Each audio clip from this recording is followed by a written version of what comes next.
Okay, so let's proceed with the second example. I actually mentioned on the third video of mine na ako nasa Iptere, but I'll try to make it right kay para di mo maglibog, no? Anyway, I have a lot of free time naman kay we won't be having any more discussions, so I'll be free naman to help you in any way that I can.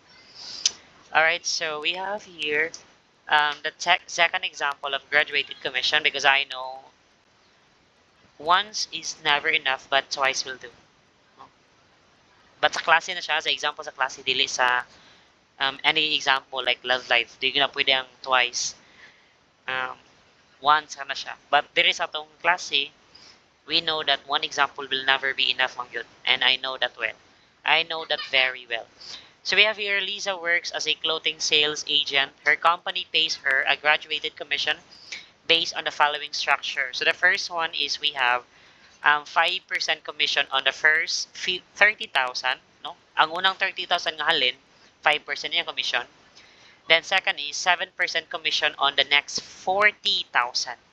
So if makalin siya another 40,000 aside from 30,000, she will receive a 7% commission. So and then we have the last commission is 10% commission on the any sales above 70,000. So kung mga sales niya nga malapas na sa 70,000, 10% na yung commission nato. And then if Lisa sold 120,000 worth of clothes in 1 month, how much commission did she earn? Okay. Of course, so this is already understandable that this is an example of a graduated commission kay. Okay, of course, daghan kayo og kani maklaro. Daghan kayo og percent or rate, no? Natay 5%, we have 7% and 10%. Okay, so the first thing we need to do is to write first the bracket. We have 3 brackets, no? Kay tulo man ka percent, tulo ka rate. So the first bracket we have is 5%. Okay, now pila man ang halinon, ay pila mang halin sa 5% nga para makakuha siya commission of 5%. So dapat it should be 30,000. Yan. And then we're going to add it with the second bracket. 7% times commission on the next 40,000. Okay, mention na, next 40,000, dalan kayo. But what if maglibog ka? Pilay iswat ya. No? Maka ba pilay iswat? So if, let's just say, lahi ang statement na gihatag. No? Sometimes ako na ilisan. No? Depende na sa situation. But if wala na, di na ko ilisan, then good thing. But if ako ilisan ng statement or problem, then you may find it hard to find the second bracket.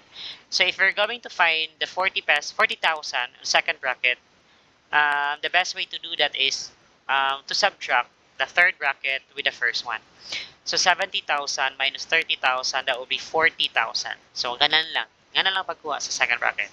And then we're going to add the last one, 10% times, okay, above 70,000.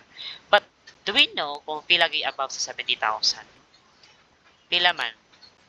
Oh, for us to know that one, the first step is to know first kung pilang halin ni Lisa. So ang total halin ni Lisa is 120,000, right? And then ang 30,000 na ni kay na nasa 5% commission. So kung kuan siya 30,000 pila mabilin, 90.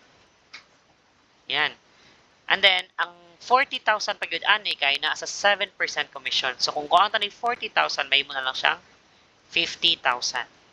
So which means ang nahabilin na lang para sa 10% commission kay 50,000. Dili 70,000 ha. Above mo yung nakabutang diyan.